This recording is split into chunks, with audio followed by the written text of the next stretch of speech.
Hello everyone, so this is a quick video for those people who've kindly watched my Advanced HeroQuest painting kind of thing that I did a little while ago. I didn't expect anyone to watch that, and people did and were kind enough to say how much they appreciated it and that they liked some of the miniatures. They weren't too bad. So I thought I'd give you an update on that project. Been going well. It's taken some time. Again, I'm just kind of doing this when I do it. But unfortunately, the iPad won't let me flip the screen while I'm recording, so I'm going to flip the screen around and you're going to be able to then see what's been going on. So basically what we have here are all the models that I think I need to field a decent game of Advanced HeroQuest. They're all the Orc and Goblin type enemies, and of course the heroes that I would need if I were to use these matrices that come with Advanced HeroQuest. Let's have a look, see if it focuses in. Yeah. So the Wandering Monster matrices, the Quest Room matrix, Layers matrix. Every item on there, if I roll on there, I've got the miniatures now to allow me to field those guys. So, going through them quickly, can you see the goblins there? Basically all the goblins. They're a bit of a mixture. They're not focusing in very well. Let's have a look. Yeah, they're quite different.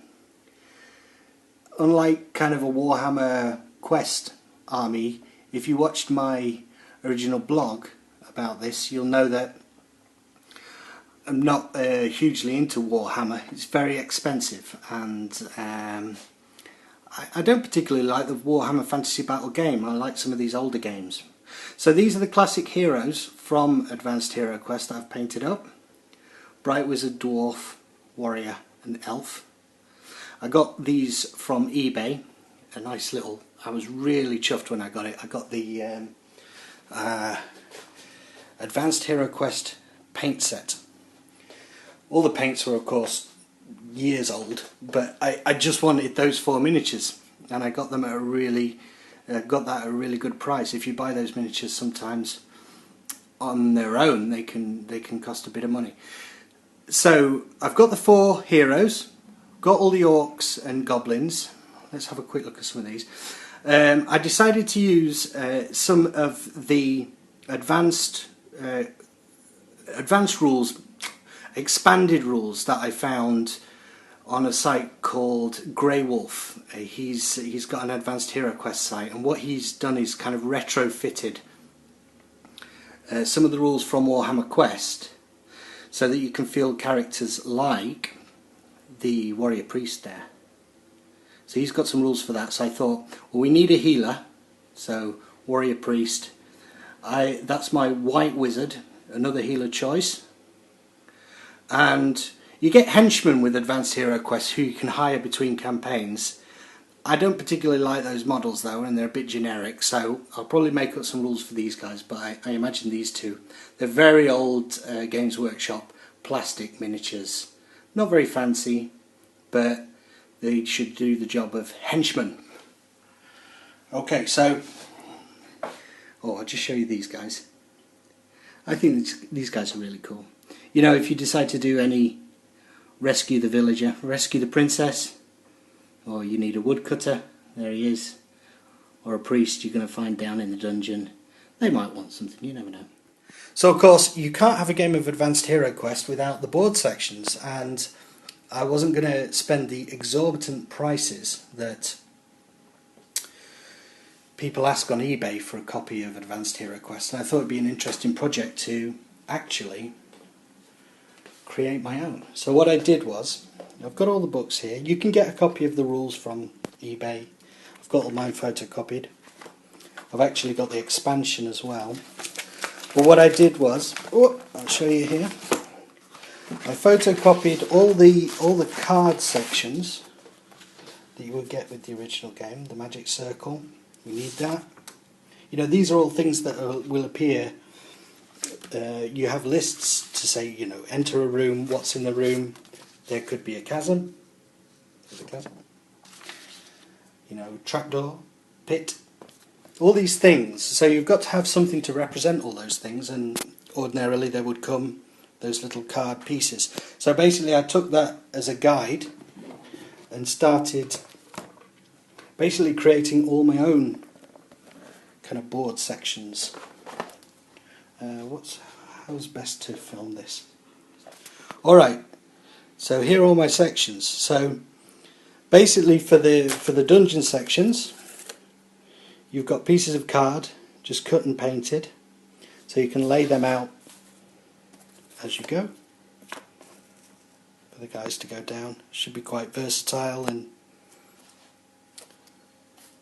yeah, like that,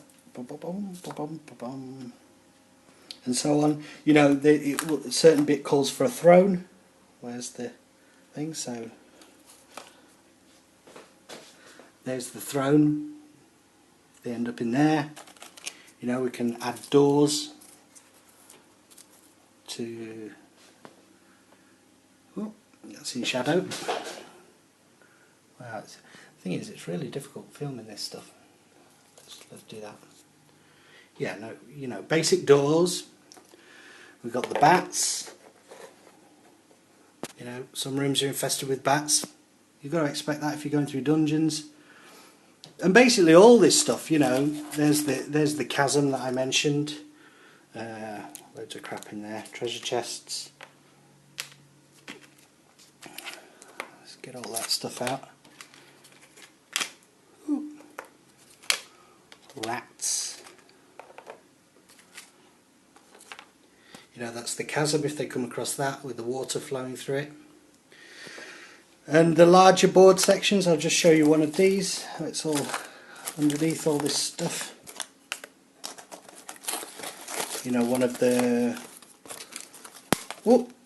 rooms that they might stumble into. Just all painted to give it a bit of texture and make it pop out a little bit more.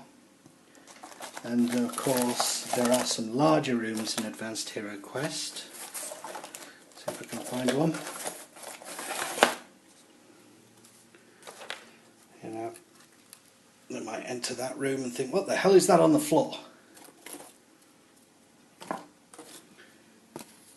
You know, so I just thought, yeah, that's been an interesting project, and now I've got basically all the stuff that I need. And there's a rock, there's a thing they usually go at the end of a corridor. You know, that's fallen down, you can't go any further that way.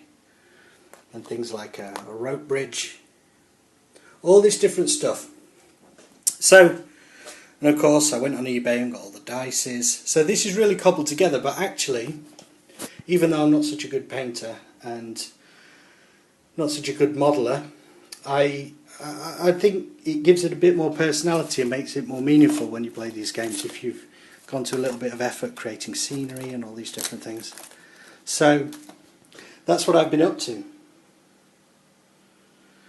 So thanks for watching my blog about that. I suppose the question is, should I film playing a game with these things using the Advanced HeroQuest rules? As you can tell, it's a little bit hard to film these miniatures, so I would have to figure out a way to do that. Obviously have it on a tripod and get it well lit and stuff, but I'm sure there's a way to do that. So I don't know, if you want me to do that, film a game, I'm happy to do that. Just let me know in the comments. I'll probably keep doing these kind of miniature painting and modelling projects because I like doing this stuff. So like and subscribe. Mushrooms.